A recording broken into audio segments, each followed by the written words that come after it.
Hello everyone, কি খবর সকলের? আশা করছি সকলে খুব ভালো আছো, সুস্থ আছো। তোমাদের মনের মধ্যে জমে থাকা 6টা প্রশ্ন এবং সেই 6টা প্রশ্ন উত্তর দেওয়ার জন্য আমি এখন এসে হাজির হয়ে গেলাম। যে সমস্ত ছাত্রছাত্রীরা পুলিশে চাকরি করার স্বপ্ন দেখছিলে তাদের জন্য কিন্তু এই সেশনটা ভীষণ গুরুত্বপূর্ণ।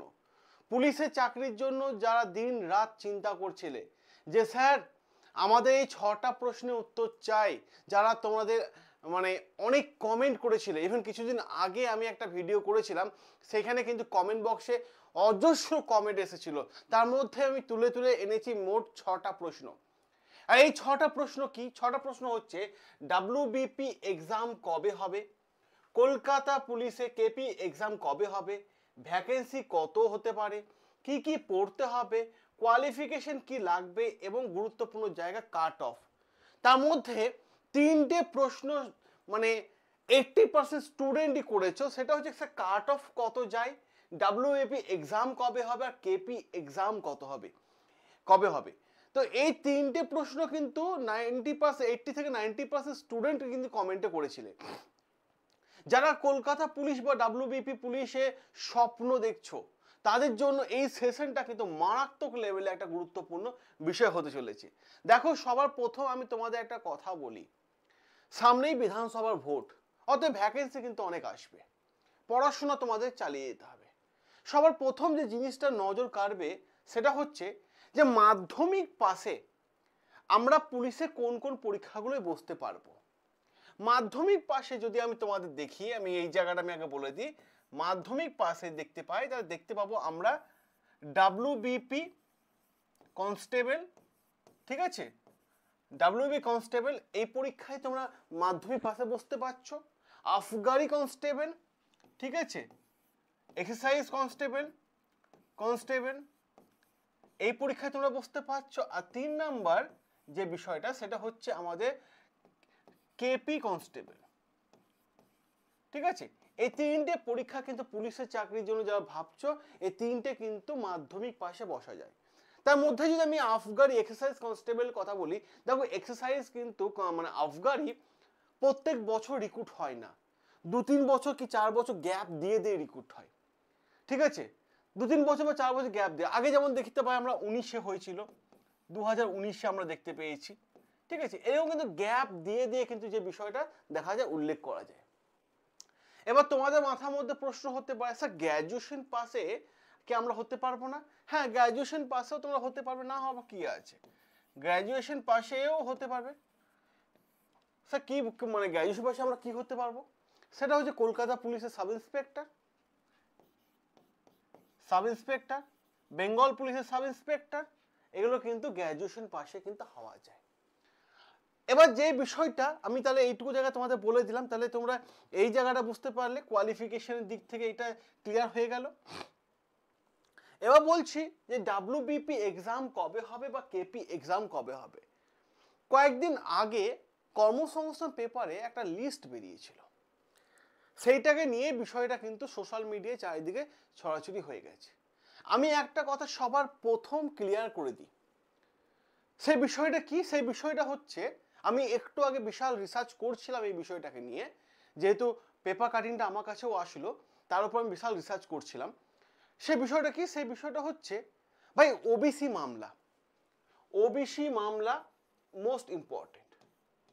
ওবিসি মামলা গুরুত্বপূর্ণ জায়গা। আমরা সাধারণত সানি দেওয়ালের একটা সিনেমা ছিল, মনে আছে, তারিখ পে তারিখ হচ্ছিল, তেমনই কিন্তু হয়ে গেছে ওবিসি মামলা এখন। তো ডেটের পর ডেট পড়ছে। এবারও যে ডেটটা এসেছে এই মাসে 18 তারিখ, 18ই মার্চ, ওকে।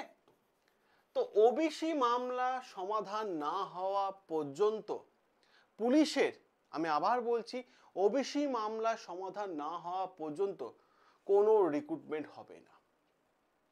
তার সত্ত্বেও আমরা দেখতে পাচ্ছি এখানে একটা পেপার কাটিং, সেখানে পরিষ্কার উল্লেখ করা আছে, এই দেখো এখানে কলকাতা পুলিশে, আমি এখানে রেড কালার করে দিই, কলকাতা পুলিশে কনস্টেবল পদে প্রিলিমিনারি পরীক্ষা ডেট দেওয়া হয়েছে 8/5/2025।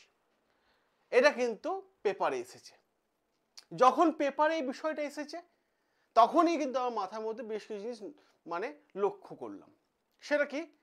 আমি পুলিশ বোর্ডে ওয়েবসাইটটা দেখলাম, সেখানে নেই। আমি ডাব্লিউবিপি ওয়েবসাইট দেখলাম, সেখানে কিন্তু এরকম কিছু তথ্য উল্লেখ নেই। কিন্তু আগেই বলে দেওয়া হয়েছিল যে ওবিসি মামলা সমাধান না হওয়া পর্যন্ত আমরা কিছু করতে পারবো না। যে ওবিসি মামলা সমাধান হয়ে যাবে, তারপরে কিন্তু একের পর এক সমস্ত পরীক্ষাগুলো কিন্তু রাজ্যে হবে। তো 18ই মার্চ এই তারিখটার দিকে আমরা সকলে তাকিয়ে আছি, দেখি সেদিন সুপ্রিম কোর্টে মানে কি অর্ডার আসে বা রায়দান আসে। অবশ্যই আমরা সেই দিনটার দিকে আমরা তাকিয়ে আছি।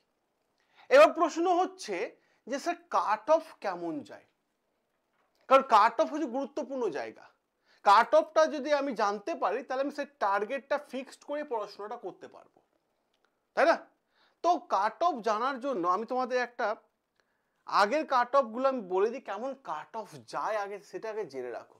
আমি যে কলকাতা পুলিশে কনস্টেবলে দেখি, ঠিক আছে, কলকাতা পুলিশের কনস্টেবল যদি আমি দেখি খুব ভালো করে, তো আমি এখানে দেখতে পাবো বেশ কয়েকটা গুরুত্বপূর্ণ জায়গা। এর কাট অফ কত গেছে? কলকাতা পুলিশের কনস্টেবলে যদি পুরুষদের ক্ষেত্রে বলি, মেল ফিমেল, এর কাট অফ কত গেছে একবার দেখে নাও। জাস্ট একবার সকলে জানা উচিত, তাহলে সেই লেভেলে পড়াশোনাটা নিয়ে যেতে তোমরা পারবে। কলকাতা পুলিশে কাট অফ যদি দেখি 71 গেছে মেলদের ক্ষেত্রে, ভীষণ ভাইটাল জায়গা একটা। অপর দিক থেকে আমরা যে মহিলাদের ক্ষেত্রে দেখি 58.83 এটা আগের বার গেছে কাট অফ। তাহলে এইটা তো গেল কলকাতা পুলিশে। তাহলে ডাব্লিউবিপি কনস্টেবলে, এটা কলকাতা পুলিশের কনস্টেবলে গেল। এবার যদি দেখি আমরা ডাব্লিউবিপি কনস্টেবলে কাট অফ কেমন গেছে, তো ডাব্লিউবিপি কনস্টেবলে কাট অফ নিয়ে যদি আমি দেখি, এটাও আমি মেল ফিমেল করি, তাহলে আমি এখানেও দেখতে পাবো, এখানেও দেখতে পাবো। তো ডাব্লিউবিপি কনস্টেবলে কাট অফ কত গেছে আগেরবার? 58.75 গেছে মেলের ক্ষেত্রে, 58.75, ঠিক আছে। আর ফিমেলের ক্ষেত্রে কত গেছে স্যার, এটা তোমাদের মাথার মধ্যে প্রশ্ন আছে। 56.08, 56.08 এটা কিন্তু কাট অফ গেছে। এইটুকু জায়গা ক্লিয়ার? তাহলে আমি এখান থেকে একটা জিনিস খুব ভালোভাবে বুঝতে পারি যে স্যার তাহলে সেফ স্কোর কত হতে পারে দুটোর ক্ষেত্রে। সেফ স্কোর যদি বলা হয়ে থাকে, তাহলে আমি দেখতে পাচ্ছি যে যদি খুব ভালোভাবে অ্যানালাইসিস করা যায়, তাহলে আমি দেখতে পাবো সেফ স্কোর 61, এটাকে কিন্তু আমরা প্লাস মাইনাস 2-3 করতে পারি, এটা সেফ স্কোর। ক্লিয়ার? বোঝা গেছে? কলকাতা পুলিশের কনস্টেবলে সাধারণত দুটো পার্ট আমরা দেখতে পাই পরীক্ষায়। কনস্টেবলে একটা পার্ট হচ্ছে প্রিলিমস, একটা পার্ট হচ্ছে মেন্স, ঠিক আছে, একটা পার্ট হচ্ছে মেন্স। অপর দিক থেকে আমরা এই ডাব্লিউবিপি কনস্টেবলের ক্ষেত্রে দেখতে পাই, এখানে কিন্তু একটাই পরীক্ষা হবে এবার। ক্লিয়ার? একটাই হবে, সেটা প্রিলি বা মেন যা হিসেবে ধরবে ধরো, সাথে কিন্তু মাঠ আছে। ক্লিয়ার? এবার লাস্ট প্রশ্ন, লাস্ট আনসার, এক্সাম কবে হতে পারে? এক্সাম যেটুকু বোঝা যাচ্ছে, যদি ওবিসি মামলা মার্চের মধ্যে সমাধান চলে আসে, তাহলে এপ্রিলে হয়তো হবে না, মে জুন, কারণ সময় লাগবে না, কিছু টাইম লাগে, মে জুন, ঠিক আছে, মে জুন মাসে হওয়ার সম্ভাবনা সব থেকে বেশি আছে। তাহলে হাতে টাইম কম, পড়াশোনা এখন থেকে বেশি করে করতে হবে। যারা ভাই পড়াশোনা করতে চাও ভালোভাবে, তারা অবশ্যই এই ভিডিও কমেন্ট বক্সে জানিও। যারা কমেন্ট করবে তাদের সকলকে আমি ফ্রি ব্যাচ দিয়ে দেবো, যারা কমেন্ট করবে তারাই ফ্রি ব্যাচ পেয়ে যাবে, ঠিক আছে। সো তোমাদের যাদের মনে হচ্ছে যে আমরা পুলিশের চাকরি করতে চাইছি, তো তাদেরকে আমি একটাই বলবো, ভাই কমেন্ট করো, জানিও, তোমাকে আমি ফ্রি ব্যাচ দেবো। তো আমি তোমাকেই দেবো, যে কমেন্ট করবে তাকে দেবো না, সরি, যে কমেন্ট করবে না তাকে দেবো না, যে কমেন্ট করবে তাকেই দেবো আমরা ফ্রি ব্যাচ, সম্পূর্ণ ফ্রি ব্যাচ, ঠিক আছে। এই আপডেট ছিল আমার কাছে, আমি তোমাদের আপডেট দিয়ে দিলাম। সকলে সাবস্ক্রাইব করে বন্ড স্টাডি, কারণ বন্ড স্টাডির স্বপ্ন একটাই, তোমার সিলেকশন।